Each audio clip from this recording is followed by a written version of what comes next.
అందరికీ నమస్కారం. నేను మీ ఆయుర్వేద డాక్టర్ చిట్టిపొట్ల మధుసూదన శర్మని.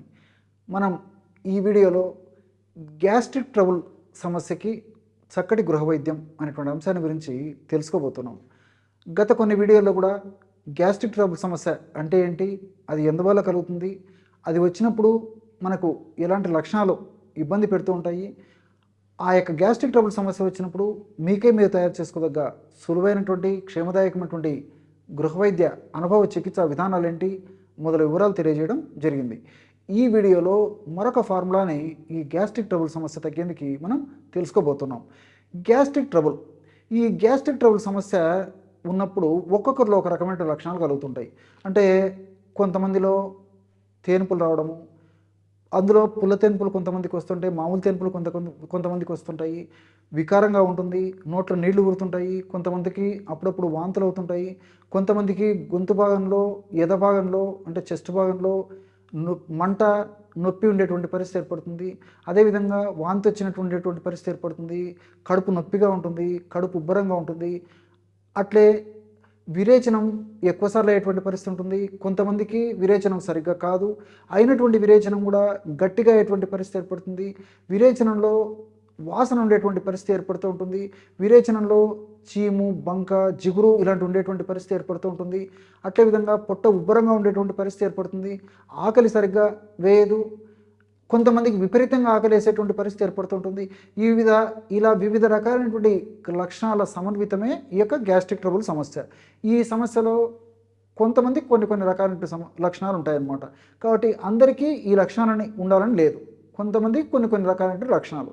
ఈ గ్యాస్ట్రిక్ ట్రబుల్ సమస్యకు సంబంధించినటువంటి ఇలాంటి లక్షణాలు ఉన్నప్పుడు మీకే మీరు తయారు చేసుకోదగ్గ ఔషధం, ఎలాంటి ఔషధాన్ని తయారు చేసుకోవాలంటే స్వచ్ఛమైనటువంటి ఆవు నెయ్యి 200 ml లేదా 200 ml తీసుకోండి. కష్టేఫలి కొద్దిగా మనం కష్టపడితే మనకి మంచి ఆవు నెయ్యి కూడా దొరుకుతుంది అనమాట. మరి ఆవు నెయ్యిని కాస్త వెచ్చజేసేసి ద్రవరూపంగా మార్చేసేసి, అంటే పేరినటువంటి నెయ్యి మనకు ఉన్నట్లయితే కాస్త కాస్తే ద్రవరూపంగా మారిపోతుంది. లేకపోతే ఆల్రెడీ మనకు ద్రవరూపంగా ఉన్నటువంటి నెయ్యే మనకు వద్ద ఉన్నట్లయితే నెయ్యిని కొద్దిగా కాచేసేసి కొద్దిగా వేడెక్కిన తర్వాత అందులో 50 గ్రాములు శొంఠి చూర్ణము, 50 గ్రాములు వామును వేయించి చేసినటువంటి చూర్ణము, 50 గ్రాములు సోంపు గింజలను వేయించి చేసినటువంటి చూర్ణము, 50 గ్రాములు పటిక బెల్లం పొడి కలపాలన్నమాట. ఇందులో కూడా మొట్టమొదట పటిక బెల్లం పొడి కలిపేసేసి తర్వాత మిగతా పదార్థాలని 50 గ్రాములు 50 గ్రాములు 50 గ్రాముల చొప్పున కలుపుకోవాలి.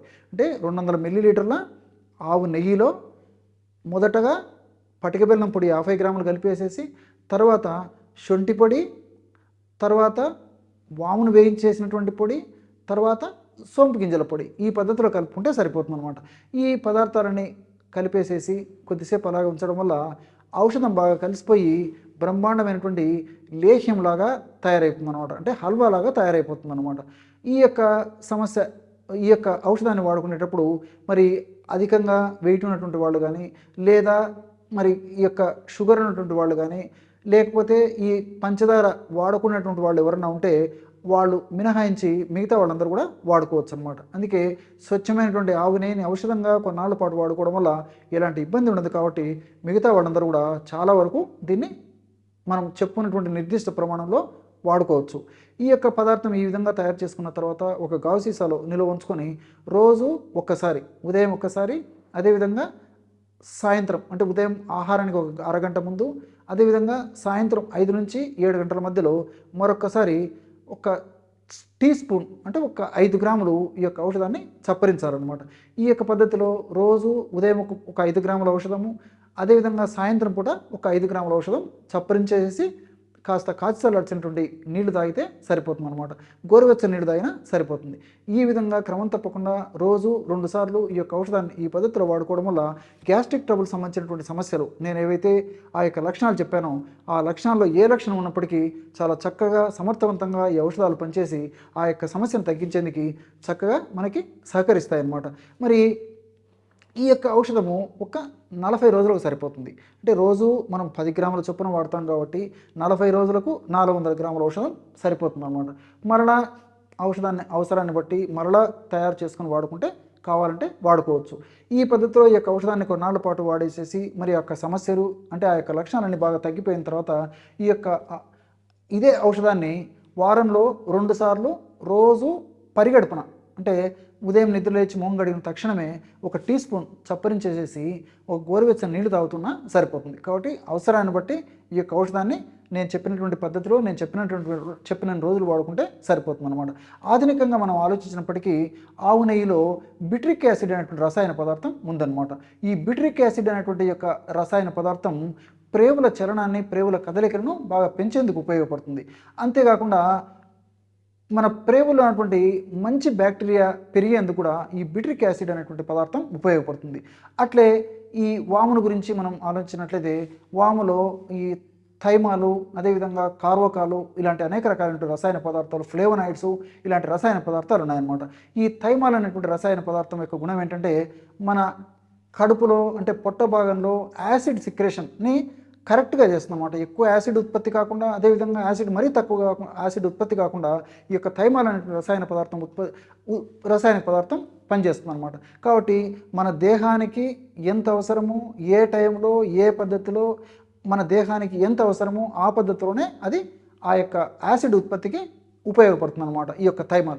అట్లే థైమాలు ఫ్లేవనాయిడ్స్ కొలెస్ట్రాల్ పెరగకుండా ముఖ్యంగా చెడు కొలెస్ట్రాల్ ఎల్డిఎల్ విఎల్డిఎల్ ట్రైగ్లిజరైడ్స్ పెరగకుండా ఉండేందుకు ఈ థైమాల్ ఫ్లేవనాయిడ్స్ పనిచేస్తాయి. ఈ థైమాల్ కార్వకాల్ అనేటువంటి రసాయన పదార్థాలు కూడా ప్రత్యక్షంగా పరోక్షంగా ఇన్ఫ్లమేషన్ అనేటువంటి ప్రక్రియను తగ్గించి గ్యాస్ట్రిక్ ట్రబుల్ సమస్య తగ్గేందుకు కూడా ఇవి దోహదపడతాయి. అట్లే శొంఠిలో ఉన్నటువంటి జింజరాలు షాగోలు అనేటువంటి రసాయన పదార్థాలు కూడా ఈ విధంగా ఈ యొక్క గ్యాస్ట్రిక్ ట్రబుల్ సమస్య తగ్గేందుకు ఉపయోగపడమే కాకుండా చక్కటి జీర్ణశక్తికి ఆకలి కూడా ఇవి ఉపయోగపడతాయి. ఈ మనం తర్వాత చెప్పుకున్నటువంటి ఈ యొక్క పదార్థం ఉన్నటువంటి సోంపు, ఈ సోంపు గింజల్లో కూడా అనెతాలు ఫైబరు అదేవిధంగా ఈ ఫినోలిక్ కాంపౌండ్స్ ఇలాంటి అనేక రకాలైనటువంటి పదార్థాలు ఉన్నాయన్నమాట. ఈ అనెతాల్ అనేటువంటి ఈ యొక్క పదార్థం ఉండడం వల్ల పులవకుండా తీసుకున్నటువంటి ఆహారము తిన్నటువంటి ఆహారము త్వరగా పులవకుండా ఉండేందుకు ఆహారం సక్రమంగా జీర్ణమయ్యేందుకు ప్రేవులు చలనశక్తికి బాగా ఉండేందుకు ఇది ఉపయోగపడుతుంది. గ్యాస్ ఉత్పత్తి కాకుండా ఉండేందుకు కూడా ఈ యొక్క అనెతాలు ఉపయోగపడుతుంది. ఫైబర్, ఇందులో సోంపు గింజల్లో విపరీతంగా ఫైబర్ ఉంటుందన్నమాట. అంటే దాదాపు 100 గ్రాముల సోపు గింజల్లో 30 నుంచి 40 గ్రాముల వరకు కూడా ఫైబర్ ఉంటుంది. కాబట్టి ఈ ఫైబర్ ఉండడం వల్ల మోషన్ ఫ్రీగా అయ్యేందుకు ఉపయోగపడుతుంది. అదేవిధంగా ప్రేవుల్లో మంచి బ్యాక్టీరియా ఉత్పత్తి అయ్యేందుకు కూడా ఈ యొక్క ఫైబరు చాలా చక్కగా ఉపయోగపడుతుంది అనమాట. ఈ విధంగా అనేక రకాలైనటువంటి గుణాలు ఉన్నటువంటి ఈ యొక్క పదార్థాలన్నింటినీ కలిపేసి మనం ఒక ఔషధంగా తయారు చేసుకుని వాడుకుంటున్నాం. కాబట్టి ఇది చాలా సమర్థవంతంగా గ్యాస్ట్రిక్ ట్రబుల్ను ఎదుర్కొనేందుకు మనకి ఉపయోగపడుతుంది. చూసారు కదా, ఎటువంటి సులువైనటువంటి ఔషధ యోగాన్ని గ్యాస్ట్రిక్ ట్రబుల్ సమస్య తగ్గేందుకు మీరు ఈ వీడియోలో తెలుసుకున్నారో. మరొక వీడియోలో మరొక అంశంతో మళ్ళీ కలుద్దాం. అంతవరకు నమస్కారం. మీ చిట్టిపొట్ల.